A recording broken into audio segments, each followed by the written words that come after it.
Hello, welcome everyone. Thanks for joining us. We're going to get started in just a few minutes and I'll kick us off with some housekeeping items. Just hang on just a second.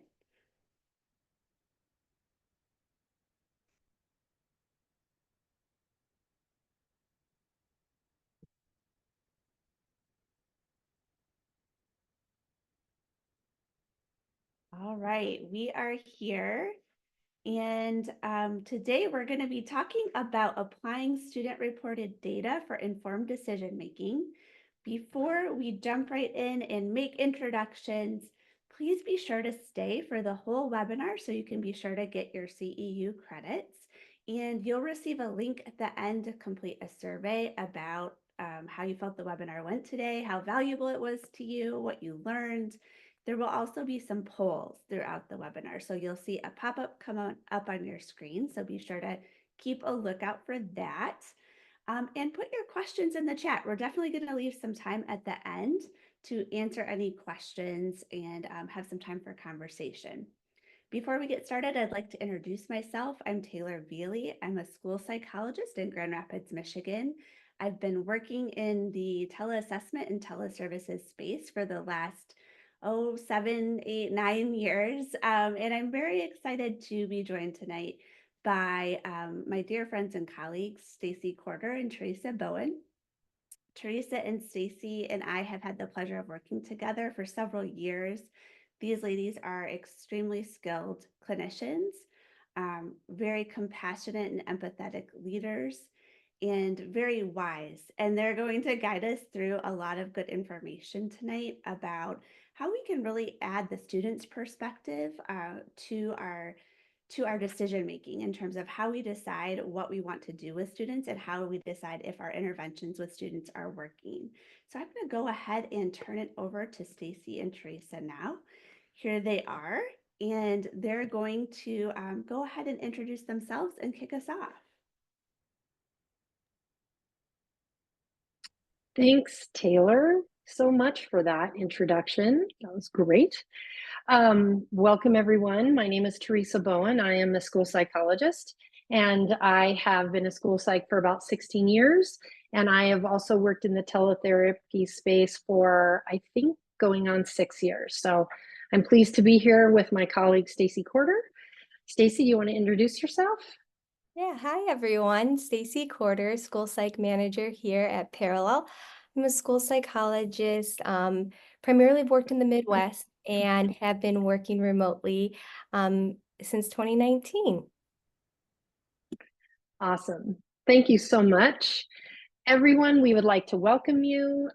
Here are some learning objectives for our presentation. And Stacie and I would really like to get to know more about you. So can you please go ahead and open your chat and add the number that best describes your discipline or job title. So number 1, if you're a school psych. Number 2, if you're a special education teacher. Number 3, if you're a school social work. If you're one of our SLP friends. And number 4, and a number 5 if you're an administrator or if your job title isn't captured otherwise. We will also have some poll questions for you tonight and a mini toolkit that we're pretty excited about at the end of our slides. We invite you to participate because we are also collecting some self-reported data for our own ROMs. So thank you so much again. Please know our goal is to provide practical information, tips and tricks, some real life examples, all with the hopes to boost your practice when you're considering collecting student data and using ROMs. So moving on. So at Parallel, we are pretty passionate about collecting student data, also known as routine outcome measures. Last February, as part of our spring webinar series, Dr. Jordan Wright, our Chief Clinical Officer, provided this information to better summarize the why behind collecting student data. The big why of collecting student data is to ensure high quality services. However, any provider can utilize ROMs to inform their practice, monitor client progress, and create and refine interventions. They are a great tool to add to your practice toolbox. So let's start with some big picture information about ROMs. On the next slide, you will see our learning objective.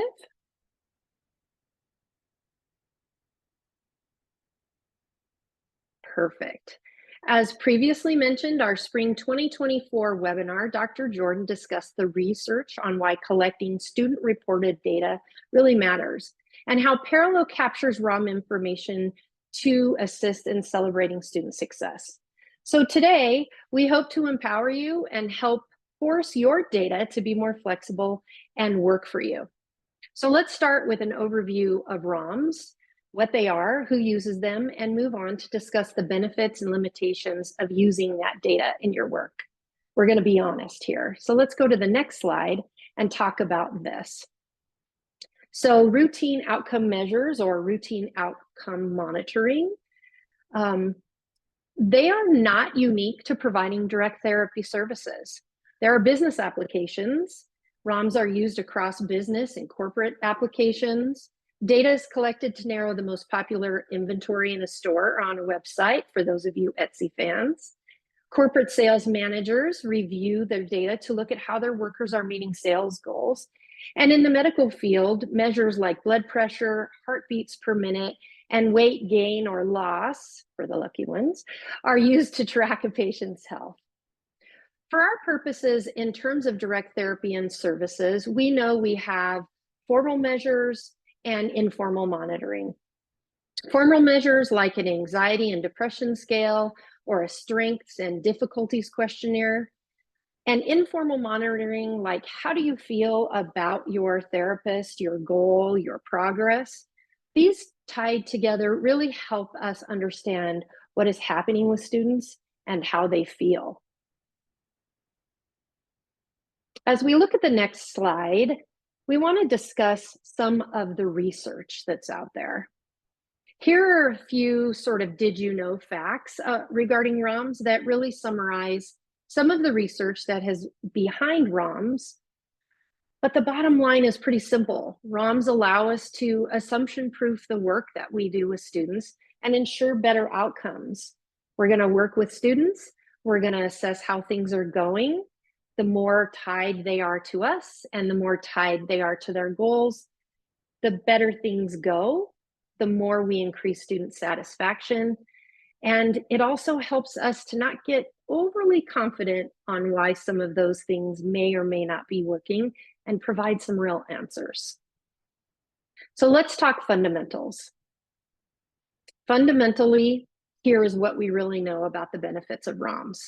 They're really going to help us inform or change the intervention or services that we're using with students. That mutual feedback really helps to improve relationships between provider-student and student-provider. It is designed, the process is designed to empower our clients.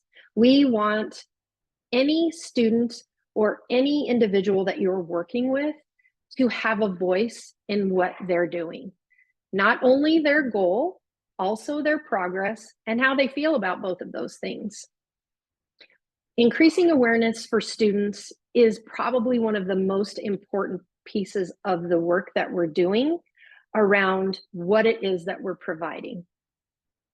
We know that by asking for feedback, we are improving a client's experience, and that's pretty powerful and not always something we knew prior to this work. So let's move on and talk a little bit about what you're doing. So in February of 2024, Jordan reached out and asked our providers how satisfied they were with their progress and outcomes in working with students. 70% of folks said that they were mostly satisfied. We would really like to know more about the data you have collected in the past. So we're going to launch a poll about what kind of student-reported or teacher-reported information you've gathered in the past. So have you used a student survey, parent or teacher survey? That would be 1, 2, and 3. Student and provider graphing and charting. So charting that progress together. Have you reviewed a goal with a student and discussed ways to monitor their progress, or a more formal questionnaire? So please vote and let us know what you've used. I'm excited about the outcome of this, and so is Stacie.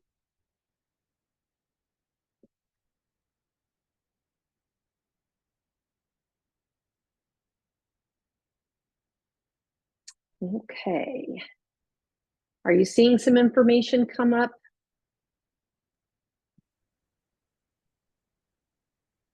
Let's see here. Okay, here we go. Oh, beautiful, beautiful.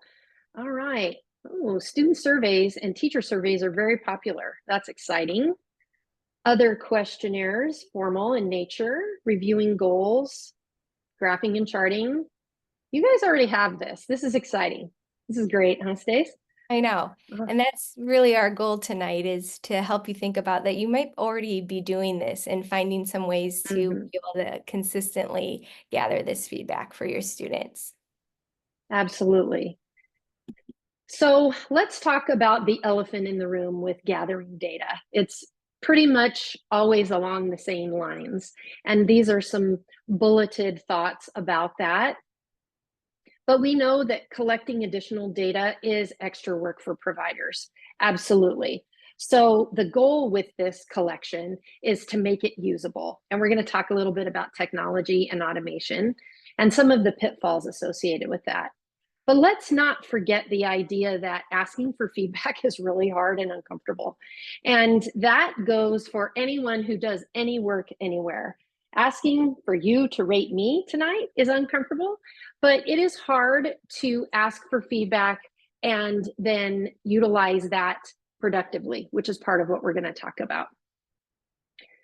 If we go back a little bit to the extra work piece, we know that technology and automation are improving this process all the time, making it easy and accessible and something you can review, and not viewing data collection as piles of paperwork and spreadsheets and trying to crunch numbers.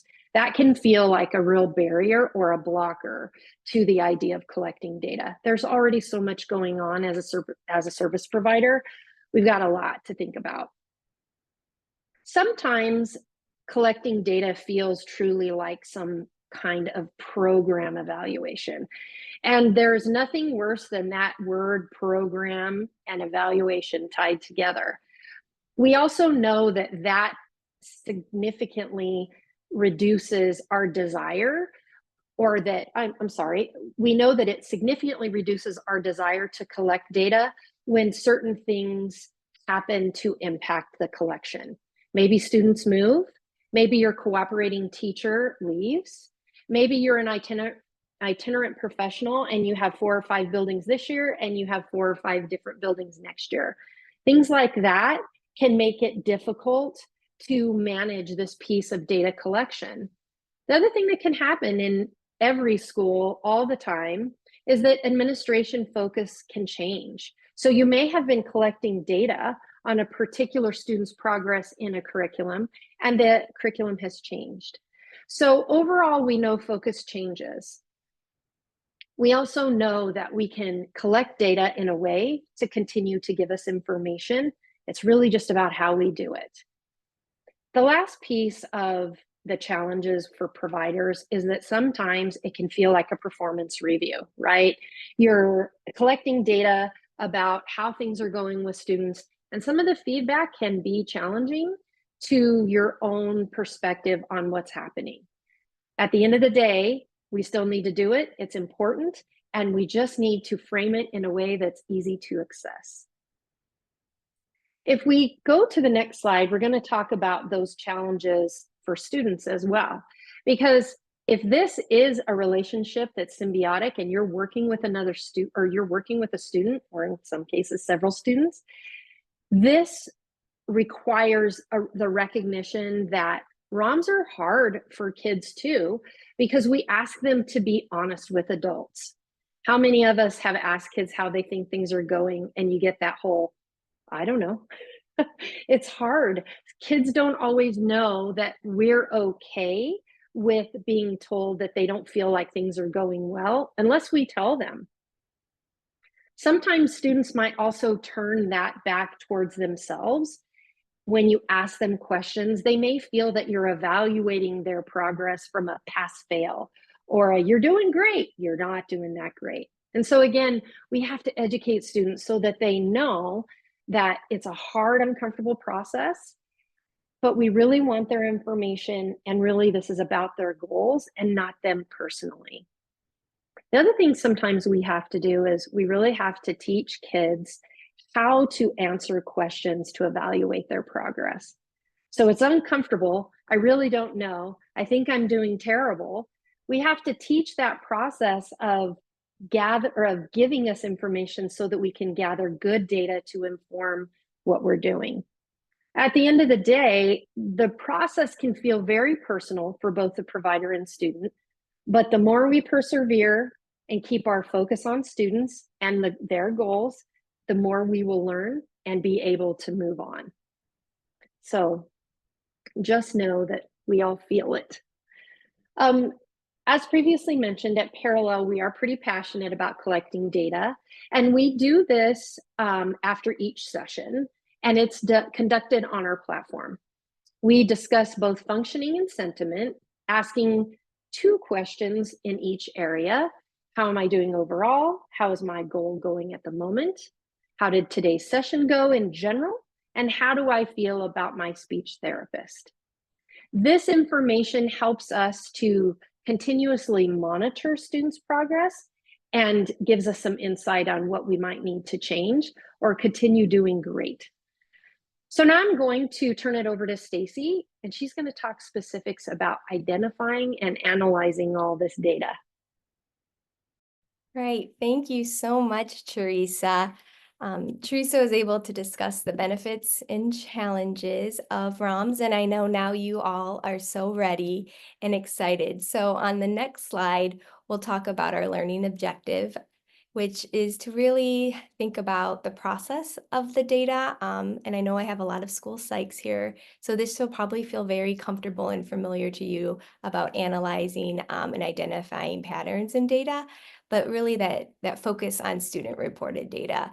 So we want this to work for you. You know, if you work here at Parallel and you want to build on the ROMS work that we do here, you know, if you're a school psych and you aren't seeing students regularly, but you want to bring this back to your schools and your SPED teams, we really hope that in these next couple sections, we give you some tools and resources and ways to think about data that's really flexible and works for you and your teams and most importantly, your students.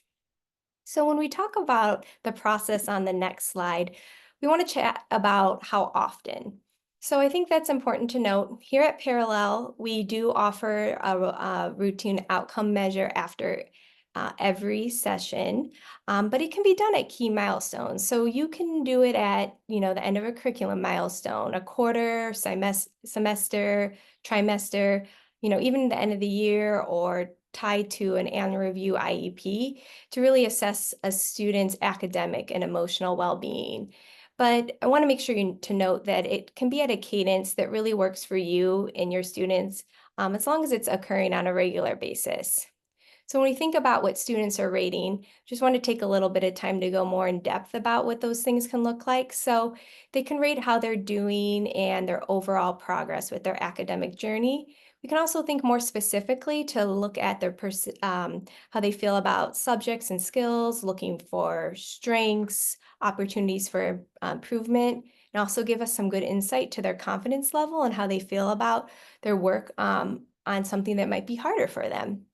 And if you're doing it on a regular cadence, it'll allow you to have some feedback about those daily sessions to then address any immediate concerns.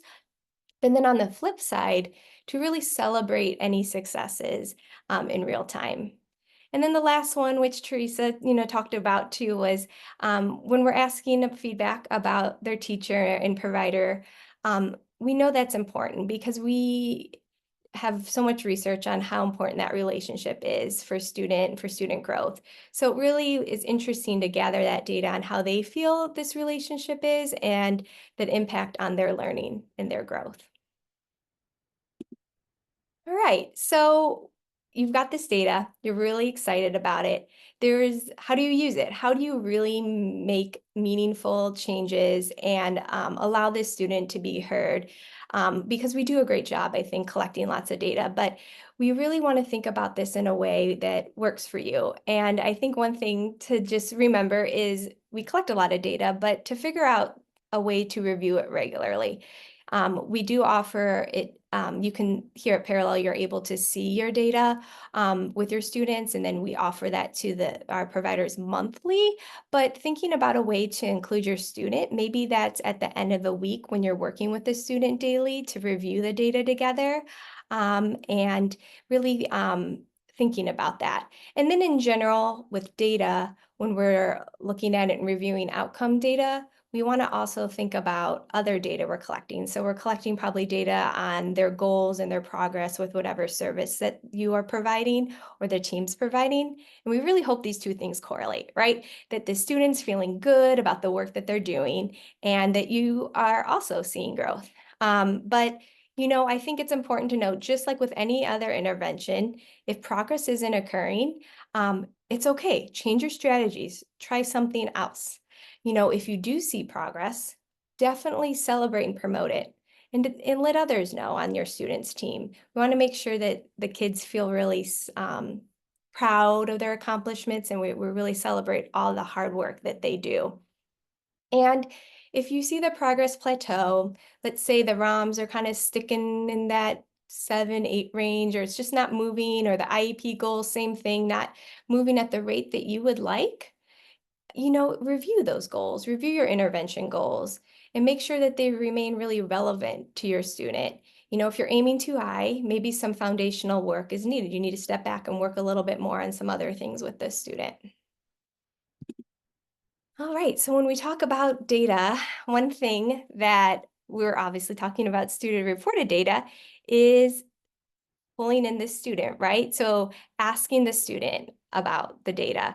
I think sometimes we often overlook this, especially with students that are younger or maybe even have some more significant differences, is really how are they feeling about their reading? How do you feel about how you're working towards asking for help in the classroom, turning in work, whatever that looks like? Theresa pointed out all the benefits because we know that really asking for student reported data, it's a really, really effective tool. It's been shown to improve outcomes and reduce the length of interventions just by the act of giving a ROM. So I know she said it earlier, but I want to say it again because I think it's super powerful. And really some of those mechanisms to it is that it really helps build that relationship between the provider and the student, and it boosts those outcomes no matter what kind of intervention is used. I think another piece of it too is it really allows the student to be heard and feel seen and valued. It gives them a jumping off point. It's another way for them to share how they're feeling. So I think, our providers do a great job. And I know myself, when I'd work with students, I check in, how are things going? How are you feeling? But the idea of a ROM and having something for them to fill out and give you that feedback, and then having that data and having that as a jumping off point, but like, hey, I noticed that you rated today session lower than any other session. Can you tell me what's going on? So I think that's just a really great tool that we can utilize to engage students and really get their buy-in and help them be part of their intervention and their progress with us. And then the next dot is to communicate progress to those who can help. So we love data, and data does communicate something, right? So we can always use this data to support your IEP annual goals and objectives, progress reports, right? But making sure team members, really anyone who cares about this student, knows about the data, knows about the perceptions, about how they're feeling, and is able to celebrate the successes, but also pull in the team into problem solving as needed based on the data. All right, so on the next slide, So you're so excited about ROMs. We've been talking at an individual level, but you've got a whole caseload and you're so excited and you're doing it with multiple students. I think another way to look at the data that's super exciting is that you can look across your caseload. So if you do see a lot of students or you're working with a service provider that does have, as a school psych that has a lot of students, you can help them analyze the student reported data. So you can look across your caseload to see if you're making more progress with some types of students than others. So for example, you may be more effective with younger students versus older students, girls versus boys, one type of problem, anxiety versus acting out behavior, or you're really doing very well with a certain group of kids in a certain intervention. It really then too allows our clinician to grow in their skills by engaging in certain students or certain groups that you might not be engaging. You have to gauge them differently because of what the data is showing you.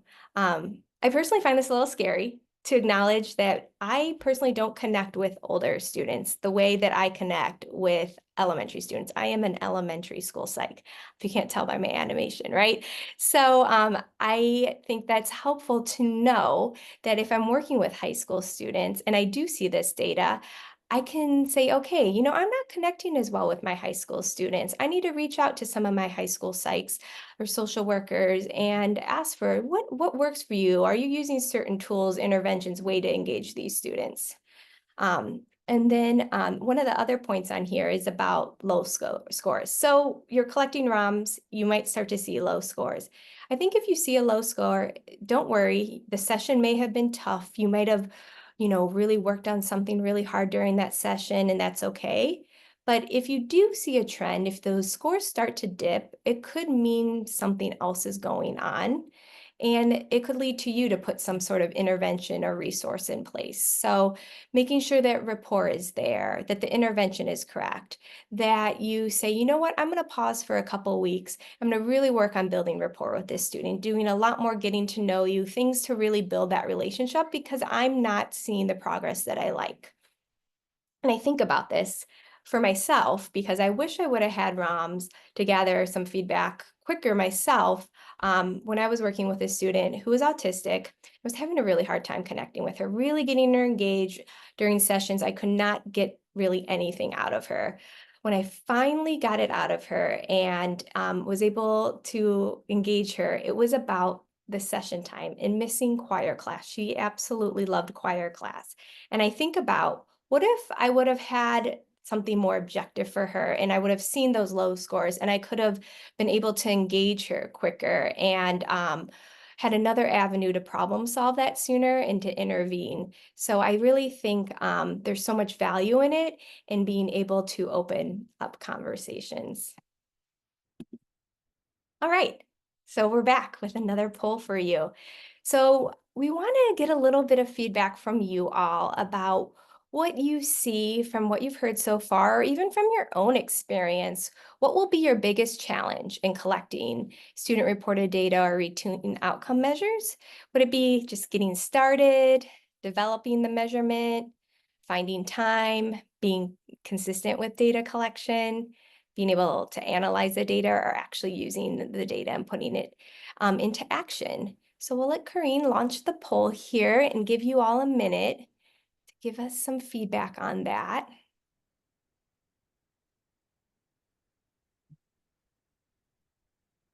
I think maybe all of the things, Stacie.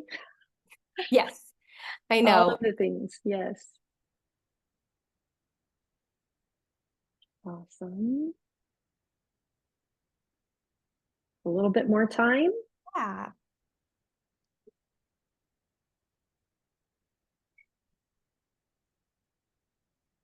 All right. All right. All right. Time. Oh my gosh, it's a perfect segue for my next thing that I actually wanted to point out. So yes, the time, and we know how important and valuable your time is.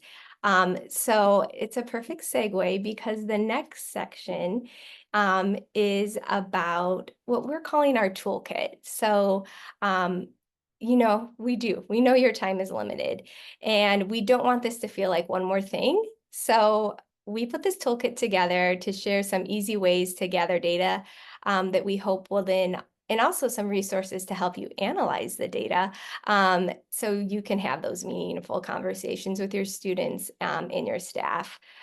We hope today we can help you identify what is a ROM, think about data a little bit differently, think about what you're already doing. I'm already doing a parent survey. What if I tweaked it for a student survey? That sort of thing, where it's a way I could continuously collect this and gather this feedback for students. So some easy ways that we hope will be not a big lift on you and not take a lot of time. So these are, like I said, real world examples, things that we have used ourselves as school psychologists and as clinicians over the years as ways to engage students. So as you can see from the list, we use questionnaire quite a lot. We like that as a way to engage and query students.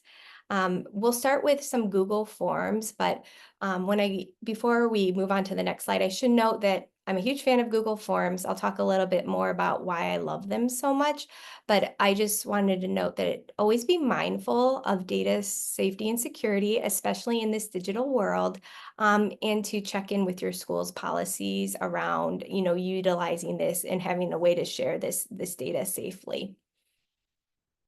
So on the next slide, I have a self-monitoring form that will pop up here in just a second. So like I said, I'm a big fan of Google Docs, Google Forms, and I have used those even before I moved to remote work in 2019, but really have utilized them quite heavily in the last several years as a way to engage students and also get feedback from teachers in a very easy way. Schools seem very comfortable with it. And just in general, they do a great job where there's a summary section after you gather some data where you'll get graphs, pie charts, and kind of an analysis of the data. So they do a summary for you, which is nice. And then you can, of course, look at the data, export it to Excel if you need to, utilize it how you see fit. But here's a self-monitoring form, and thinking about that as a way to engage students. So a student had a behavior intervention plan working on some skills with me in individual sessions. And we wanted to see if they were able to self-monitor and generalize those skills into the general education setting and really the skills from the sessions. And we know there's a lot of benefit to students self-monitoring and the research behind that. So had the student fill it out after each class period. And these were just the goals that we were working on tied to his behavior intervention plan, being respectful, responsible, keeping his hands to himself, only talking when called upon, sitting, like working on sitting face forward. So what was really nice about this, collecting it frequently, very frequently with the student after each class period was our team was able to analyze the data and see if there's a certain class period, certain teacher.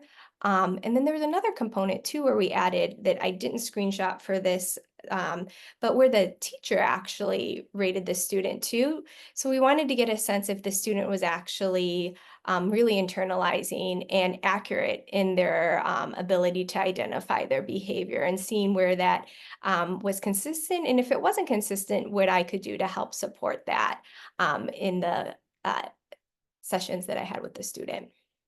And then on the next slide, we have a Likert scale. So this is, you've seen these a lot. You get a lot of surveys where, people are always asking for feedback. We're going to be asking for feedback from you today. So instead of a yes, no, a Likert scale will look at an intensity of feelings towards a particular statement and gives you, more information than a simple yes, no. So what I did here was wanted to show people how they could make their own ROMs. Because here at Parallel, we do have that sliding smiley scale, but you could put questions that you want information, your student to answer on here. And I use the questions that we use here at Parallel. So how am I doing? How is my reading going at the moment?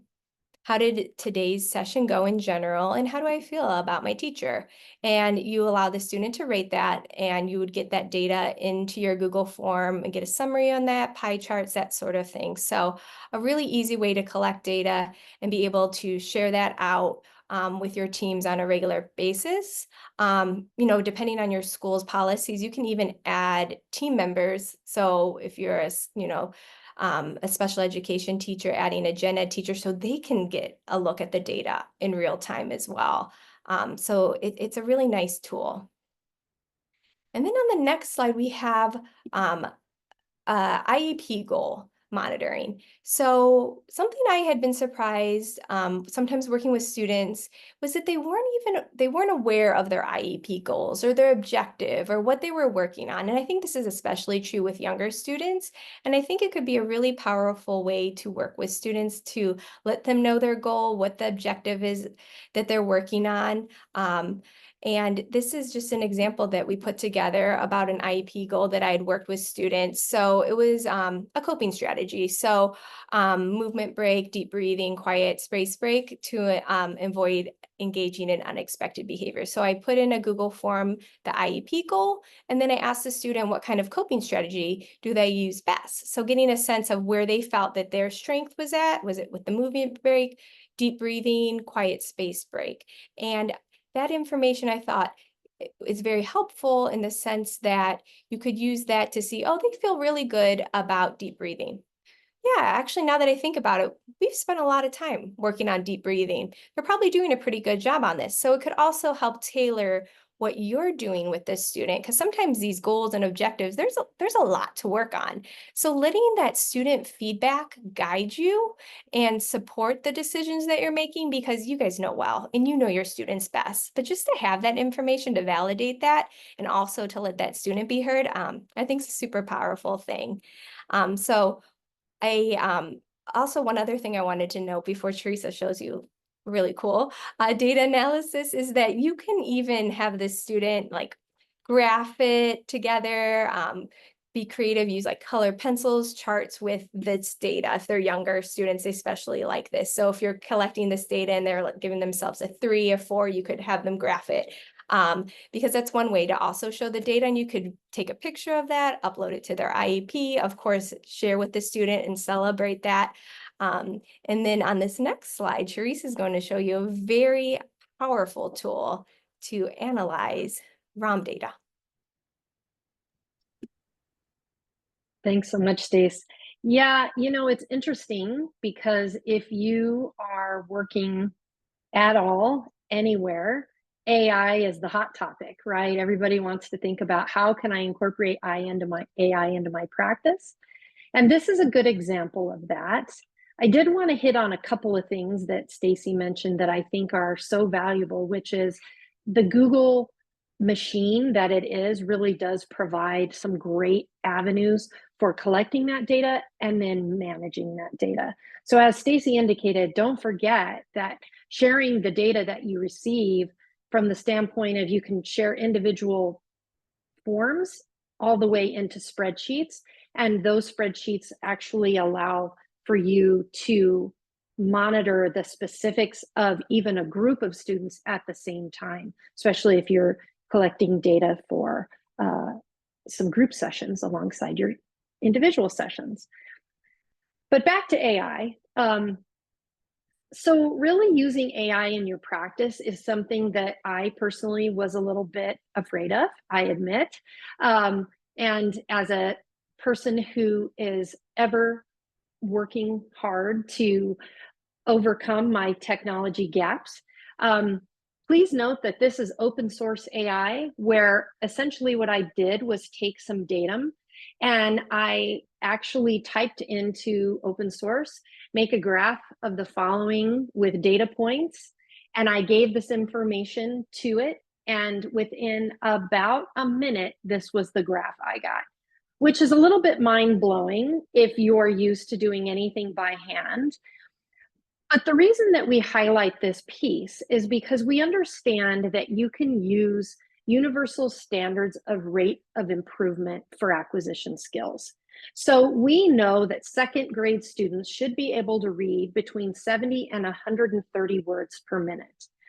In this case, if what you're doing is you're manipulating this data through the process of first gathering it and then giving your student some strong ability or abilities to assist in graphing it, you are not only increasing the relationship that you have with the student, but you are helping them to feel empowered and responsible for their own data. I'm going to talk a little bit more about that in a few minutes, but the other piece that can occur as a challenge for gathering data is that students know that they're getting these scores and I have this score for the number of words and this score for the number of words, and looking at a graph like this really summarizes what they've done. It removes that overwhelmed feeling by, yeah, I think I'm doing okay, and now you can see it in real life form. And I do wish all of your data looks just like my fake data right here, where you've got this trajectory. If we look at the next slide, what we'll see is a similar type of graph. This one is just simply done through a Google Sheet process where you can input your data and you can once again have a student get heavily involved in the process of grabbing this data by choosing the kind of graph that they would like, changing colors, doing the things that kids like to do to not only manipulate data, but to look at it closer and really dig into it. Giving students the opportunity to participate in this way adds to that experience of feeling accomplished and really helps highlight their progress. It also, as we know from the research, helps them to feel more committed and to manage compliance. So again, this is just another opportunity. So if we look at the next slide, really what I want to highlight here is something that Stacie mentioned earlier, and that is that we're all working in this digital age, but we want to make sure that you know that any provider can manage a ROM, any provider can manage collecting data, and if you are on the ground, if you have digital resources, if you're working in both ways, you can utilize a student sitting side by side, either you or someone who's facilitating a session. This is a good example of you're going to use a process to teach how to rate your feelings and the energy that you're using. And maybe what will come out of this is an opportunity for your more artsy students to feel committed to doing more graphing because they get to use different colors and they get to think about this differently. And if you wonder about the power of assigning colors to emotion, feel free to take a look at some pretty big movies right now. Inside Out 1 and 2, as my grandchildren will attest, are real clear about what those emotions look like. Red is definitely angry. So just keeping in mind that we want to collect data, we want to have fun with it, we want to let kids have an outlet. On the next slide, this is the old-fashioned paper to pencil, in this case crayon, and this is a really good example of a way to give students nearly full command of charting and managing their data. Several years ago, when I was working as an RTI coordinator in a building where we were implementing lots and lots of services in the good old days of managing an MTSS, one of the things that we were finding was the curriculum that we had to use was one that students had really used a lot. And they had unfortunately sort of managed this reading fluency program to death, unfortunately. They didn't love it. So we implemented the ability for them to begin graphing. And it was as simple as a 2-color set of crayons and their graphing of their progress on, actually in this case, it was 3 times a week. These were for intensive kids. And what we found was that they were so much more committed to managing this program that they were already sort of tired of, because they had the opportunity to not only participate in this exercise, but they could actually see what their progress looked like. And to have students parrot back to you, oh my gosh, I've got 6 out of 7 words on my list. I can't believe I've made this much gain this year. All of a sudden, they're using those phrases and sort of rather adult words to describe what's happening, and it's because they understand and they know it. Please know that a paper pencil resource like this is easy to manage through a DocCam if you are working in a teletherapy world, and you can have the students still fill it in as opposed to being right next to them and working on the ground. Okay, one more poll. Hang in there with us. We want to do a little bit more with this. We need to know what you think. So what can you bring back to your daily work and use tomorrow? Might it be converting a paper resource to a digital resource? Pulling out some of those old tried and true things. How about a self-monitoring goal? Capturing some student collected data. Use some of those great forms that Stacie is talking about. All of a sudden, you will have so much more information. Daily, weekly, semester use of ROMs with students. So you're going to just increase what you're collecting. Or might you work alongside a student in a different way? Allow them to graph their progress, see what you get. So let's launch this poll and let's see what you're thinking about. We really are interested in knowing what you can take back and use tomorrow. That's some of our reported data. You will help us with our ROMs if you fill this out. So thank you very much.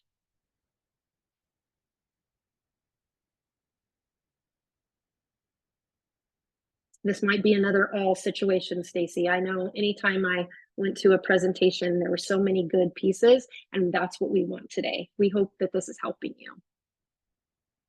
You know, we need an all of the above option. Right. All right, just a few more minutes or seconds, maybe.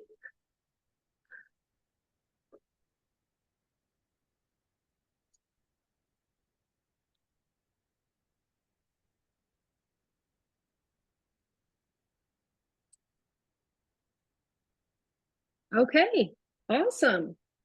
All right, we got to write this down along with the other things, Stace, for our future thinks. This is great information. I love that you're going to think about converting a paper resource to a digital resource and working alongside your students. That's great. There's that self-monitoring goal. Stacie takes lots of question and answer processes. You can see her in office hours. She can tell you about all the ways to capture. She's the capture queen with these great forms. I do love my Google Forms and That's right. but yeah, no, this is great to see, and it's kind of mixed, a little bit of everything. Nothing's Yeah. super jumping out, but I love the idea of using what you have and Yeah. converting it digitally and thinking about how to then send it to your, student or teams digitally and make it work for you on a more regular basis. Absolutely.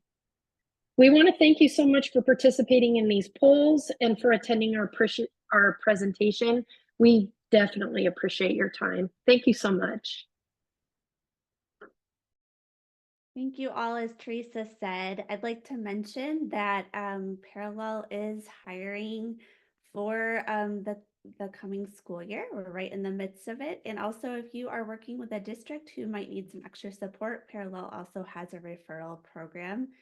But all of that aside, I just want to give a special thank you to each and every one of you who spent the evening with us.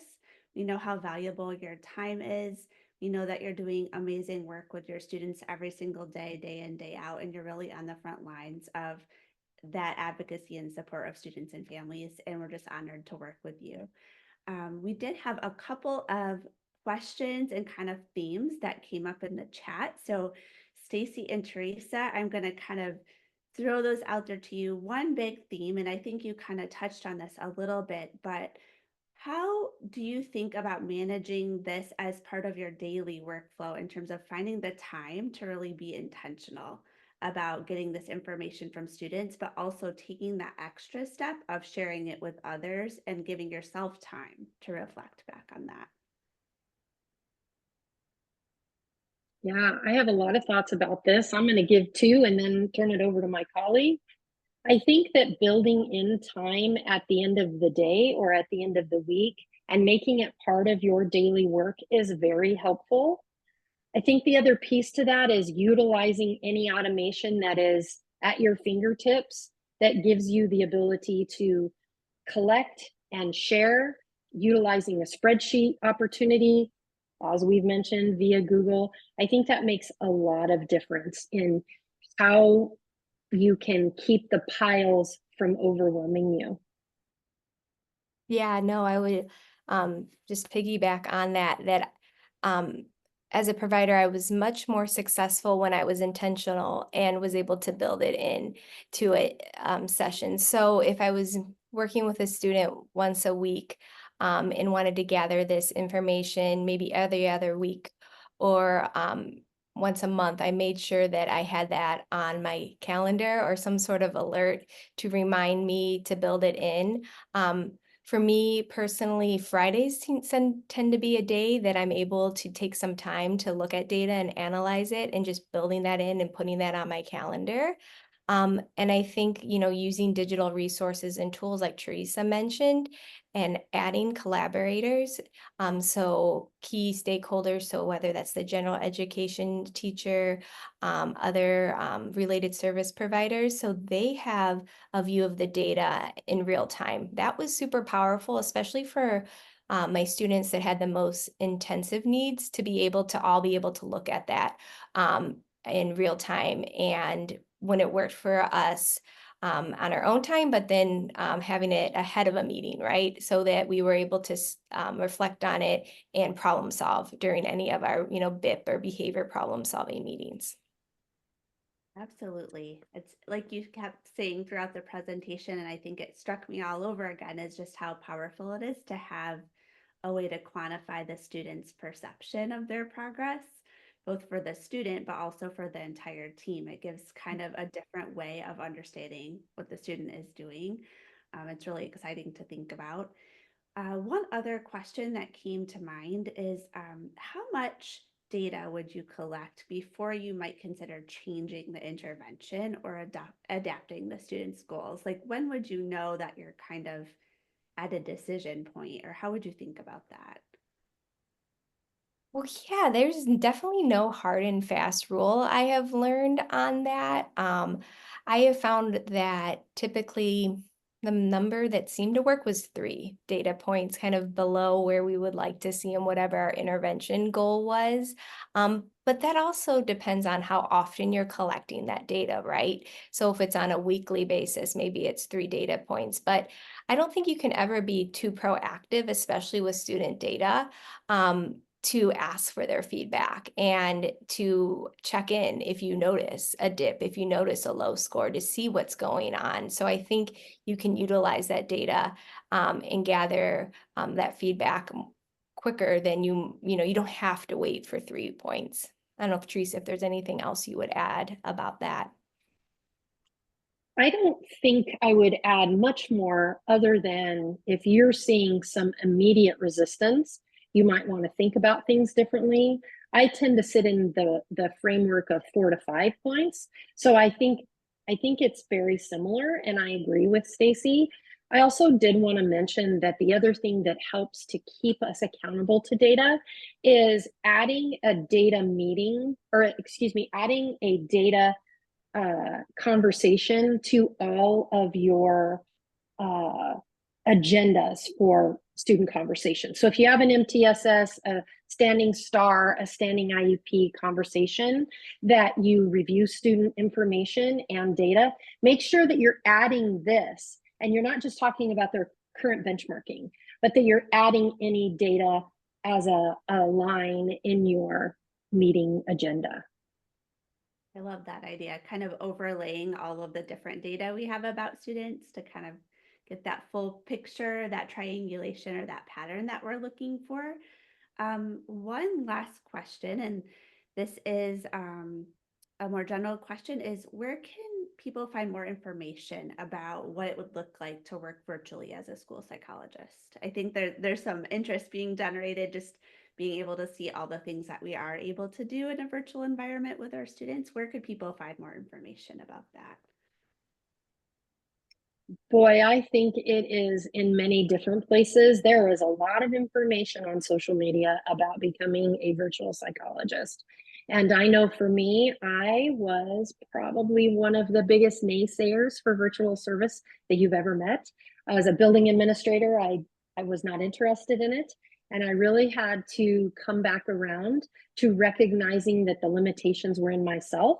And I actually learned more about virtual services by looking on social media and actually doing webinars like this to be able to get a sense of what it is that can be done, especially when you have a wonderful platform like we have here at Parallel, and the ability to feel confident in the security of that platform, as well as knowing that you have all these great tools that are built in with an agreement with a publisher. So I'm going to say social. Yeah, no, I'll just add, and it's more of a plug for Parallel, is that we have a YouTube channel that has our previous webinars. It also has some videos, some testimonials. You might see me on there as a provider, where I speak about what it's like to work for Parallel as a provider. But it is a great way to kind of get a feel for Parallel and what we do here and how we are building a network of community to support students. We also, LinkedIn is a great place too, where connect with us on LinkedIn. And we are constantly updating that with articles, resources, research. Dr. Jordan Wright, our Chief Clinical Officer, wrote the book on teleassessment and does an amazing job providing resources and white papers on really interesting topics. So that's another place to connect and kind of learn a little bit more about Parallel, but just virtual services and being a school psych in general. Yeah, absolutely. And you can certainly reach out to any of us here, myself, Theresa, Stacie. We love talking about school psychology, education, and what that looks like in the virtual world, whether it's with Parallel or anywhere else. We're happy to answer any questions or to share our experiences with you. And that's a great segue into some dates for your calendar. Going to go ahead and click into the next slide. We do have some upcoming webinars that you can earn additional credits through NASP or ASHA. So mark your calendars. We've got September 12th with Dr. Jordan Wright, he's going to be talking about neurodiversity and executive functioning. So I'm actually like super excited about all of these because we have a theme around working with neurodivergent students and learning differences this fall. So lots of good information to share about that. October 10th will be our part 2, and November 14th will be our third part about trauma-informed care and education. So much good information here. Very excited to welcome these speakers. So please make sure you register. I think there's a QR code right here ready for you to scan. And don't forget, as Stacie mentioned, you can follow us on all of our socials for information about what we're doing with students, what's going on at Parallel, and what's going on in the world of education and education technology more generally. So again, thank you so much. Thank you to my presenters, Stacie and Theresa. I learned so much. It was so good to spend the evening with you, and we look forward to seeing everybody again soon. Thanks, everyone. Thank you.